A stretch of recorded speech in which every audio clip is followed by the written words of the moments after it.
Na minha companhia já tenho o professor José Francisco Pavia, e que é especialista em relações internacionais. Muito bom dia, professor. Temos aqui duas versões diferentes, uma do lado iraniano, que nega um resgate, e depois temos também Donald Trump a confirmar que, de facto, houve uma grande operação e que foi concluída com sucesso. Só o tempo dirá que versão é que está correta, professor? Claro que sim, mas antes de mais, bom dia e Feliz Páscoa, quer para si, quer também lá para casa. Isto agora há aqui um controle de narrativas, como sabem, em todas estas situações, isto costuma acontecer. Aliás, já houve situações similares, anteriores a esta, que de facto essas também não correram muito bem para os Estados Unidos, em que aí, eu aliás aqui referi isso ontem, por exemplo, na Somália, em 1993, houve uma situação similar, com o abate de 2 helicópteros Black Hawk, que aliás deu origem a um filme, em que depois foram resgatados, digamos assim, ou esses pilotos, mas a coisa correu mal e, portanto, isso depois teve um efeito muito negativo na opinião pública. Desta vez, o que é que acontece? Temos aqui duas narrativas diferentes, mas parece-me que enfim, tudo indica, e as agências internacionais todas dizem basicamente a mesma coisa, que de facto o piloto, um coronel, foi mesmo resgatado, embora ferido, mas foi resgatado por esta operação especial, digamos, pelas forças norte-americanas. Antes de vir para aqui, tivemos curiosidade em ver o que dizem as agências noticiosas iranianas sobre o assunto, quer a televisão oficial, a Press TV, quer a agência de notícias Farsi News, e ambas, digamos que não diziam nada sobre o assunto. É preciso recordar que quando a guerra começou, e naquela eliminação que houve do Ayatollah Khamenei logo no início, também as agências iranianas negaram que isso tivesse acontecido. E foi Donald Trump que nos deu essa notícia também através da rede social, como se lembrará, e, portanto, neste momento está a acontecer basicamente a mesma coisa. Mas, professor, a guerra trata-se de desinformação e ao longo dos últimos dias temos assistido a dados contraditórios entre o Irão e os Estados Unidos e até mesmo dentro da própria administração de Donald Trump. Este episódio demonstra que há, de facto, dificuldade na comunicação entre as duas partes, o que significa que também para as negociações então não haverá comunicação, é isso? Sem dúvida que há uma enorme dificuldade de comunicação entre as duas partes. Como se lembrará, elas estavam a acontecer nas negociações em Genebra por mediação do Oman. Elas foram interrompidas com o ataque abrupto dos norte-americanos ao Irão no passado dia 28 de fevereiro e, portanto, obviamente que os iranianos agora estão com o pé atrás, salvo seja relativamente a qualquer contacto ou tentativa de reiniciar, se quiser, essas negociações com os norte-americanos. E, portanto, há essas dificuldades. Temos ouvido também dizer que há tentativas de mediação, olhe, por parte do Paquistão, por exemplo, ainda outro dia ouvimos essas notícias por parte da diplomacia de Islamabad, portanto terá que haver aqui uma terceira parte a intervir neste processo negocial para tentar aproximar os dois beligerantes, que aliás é o que acontece normalmente sempre nestas situações. Concretamente a este caso que estamos agora a discutir, parece-me que seria demasiado mau que agora se viesse a demonstrar que afinal tudo aquilo que Donald Trump tinha dito e, digamos, as agências noticiosas internacionais, afinal não correspondia à realidade. E, portanto, isso seria, enfim, um golpe fatal, digamos assim, na credibilidade das informações norte-americanas e até das agências noticiosas internacionais. Parece-me mais provável que, tal como aconteceu na primeira vez, como eu, aliás, acabei de referir, como aconteceu com o assassinato do Ayatollah Khamenei, que seja ao Irão e, neste caso, a Guarda Revolucionária, que esteja a tentar, digamos, confundir a opinião pública internacional, dizendo que isto ainda não aconteceu, quando de facto já aconteceu. Professor, eu queria falar deste episódio, da forma como pode afetar a administração de Donald Trump, a pensar nas eleições intercalares, mas antes disso tenho aqui uma curiosidade, porque de facto estas missões de salvamento são muito arriscadas, se não das mais arriscadas em todas as operações que possam existir.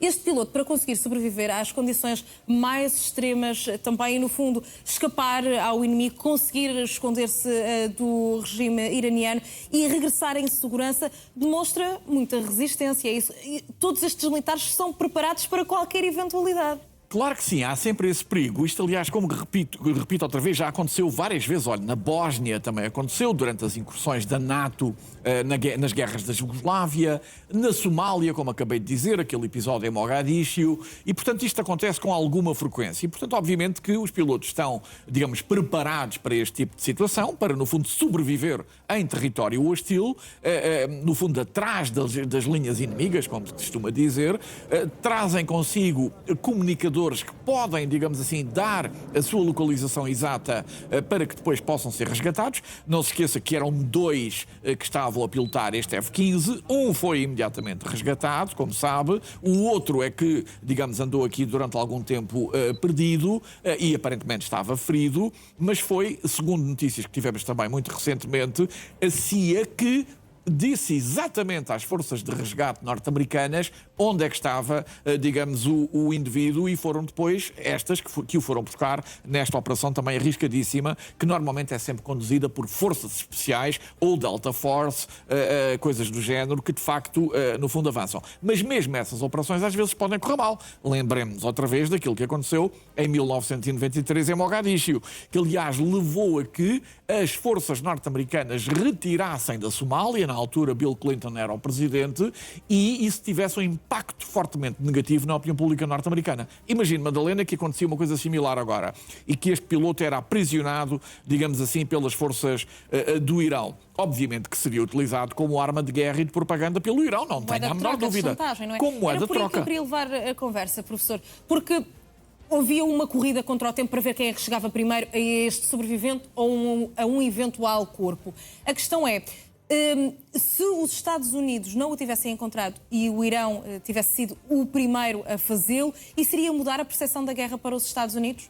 Penso que sim. Aliás, esta probabilidade de ele ter sido resgatado, altíssima, aliás, com quase toda a certeza, digamos que deu um alento, se quiser, a Donald Trump. Se eventualmente tivesse acontecido o contrário e fosse o Irão que o tivesse capturado, isto iria dar mais uma machadada, digamos assim, na credibilidade, na popularidade, se quiser, com que esta guerra está a ser seguida nos Estados Unidos da América e, concretamente, a popularidade de Donald Trump. Repare que muitas sondagens recentes dizem que há uma maioria esmagadora da população norte-americana que não queria esta guerra e muito menos quer uma intervenção terrestre. Agora imagine mais uma situação como esta, que iria obviamente debilitar a moral da opinião pública, digamos assim, e portanto se eventualmente depois Donald Trump quisesse avançar, como diz aliás que vai avançar amanhã, por exemplo, quando findar mais um prazo que ele deu deste caso dos 48 horas para ataques seletivos a alvos civis, desta vez pontes, infraestruturas. Agora já diz que é o inferno. Se no início eram infraestruturas energéticas, agora já é o caos no território iraniano. O que é que isso pode significar? Pode significar que a população civil do Irão vai sofrer, como é evidente, mais ainda do que já tem sofrido, porque no fundo estamos a falar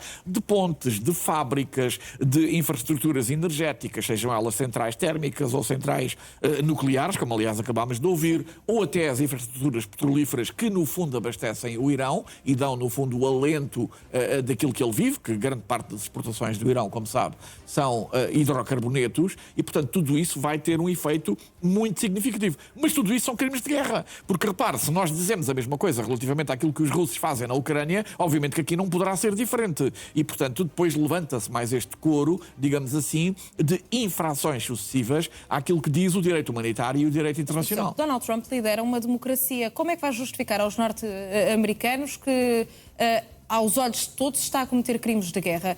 Já temos dito que poderá perder a Câmara dos Representantes e o Senado nas eleições intercalares. Não está com medo, Donald Trump?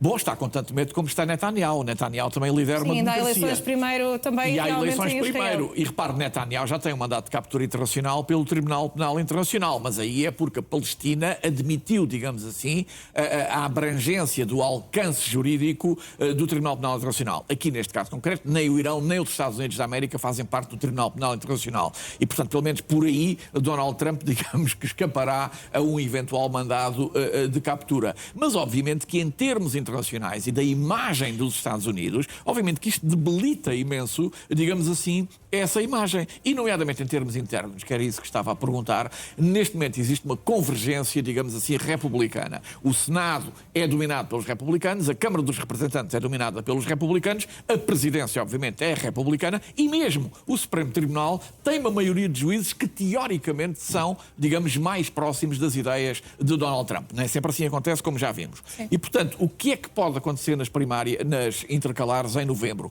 que haja uma mudança, digamos assim, porque 1/3 do Senado vai a votos e a totalidade da Câmara dos Representantes vai a votos. E, portanto, pode haver, pelo menos, há essa esperança, que pelo menos a Câmara dos Representantes possa mudar, e isso, obviamente, vai fazer com que a segunda parte do mandato de Donald Trump seja muito mais limitada, porque contará com uma maioria adversa, caso tudo isto se concretize, na Câmara dos Representantes.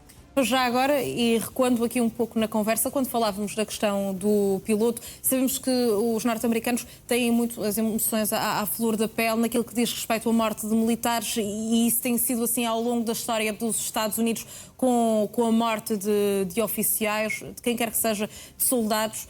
Aqui a questão é, Donald Trump, ao conseguir resgatar este tripulante, pelo menos está a dar algum alento aos norte-americanos. É um ponto positivo agora para o presidente dos Estados Unidos, que se poupa de uma humilhação, é isso? Sem dúvida, foi isso, aliás, que eu disse há muito pouco, agora mesmo. Ou seja, há aqui um alento, digamos assim, uma janela de oportunidade, digamos, para Donald Trump, porque se as coisas tivessem corrido mal, obviamente que isto seria péssimo, digamos assim, para a sua imagem e relações públicas. Este talento vai-lhe permitir, eventualmente, que amanhã, fim do tal prazo das 48 horas, possa eventualmente desencadear aquilo que ele diz que é um inferno. Vamos ver se... Porque se não tivessem encontrado o tripulante, não seria assim? Seria eventualmente mais difícil. É evidente que, em cima de tudo isto, está sempre aquele acrónimo que é o TACO, que é Trump Always Chickens Out, o que significa que, à última da hora, ele pode sempre recuar se acontecer alguma coisa de extraordinário. E, portanto, poderemos estar sempre à espera desse recuo à última da hora. Mas, caso isso não aconteça, esta janela de oportunidade dá-lhe alento para continuar as hostilidades. Porque, repare, só para terminar, claro, se eventualmente tudo isto acabar, digamos assim, como um falhanço, porque, repare, nem se conseguiu uma mudança de regime, aparentemente o Irão continua a ter uma capacidade ofensiva que surpreendeu todos os observadores internacionais, inclusive os norte-americanos e os israelitas, continua a apoiar os seus proxies, que são ativos, como se vê, aliás, nos ataques que têm feito a Israel, e, portanto, qualquer um dos objetivos foi falhado. Pelo contrário, conseguiu-se piorar a situação, que foi, no fundo, fechar o Estreito de Hormuz. E, portanto, alguma coisa tem que ser feita para que esta imagem de total, digamos assim, fracasso desta operação não fique em cima da mesa para a opinião pública internacional. Donald Trump tenta desconstruir essa narrativa de que, de facto, é o Irão que está à frente. Vamos ver o que é que vai acontecer amanhã, professor José Francisco Pavia.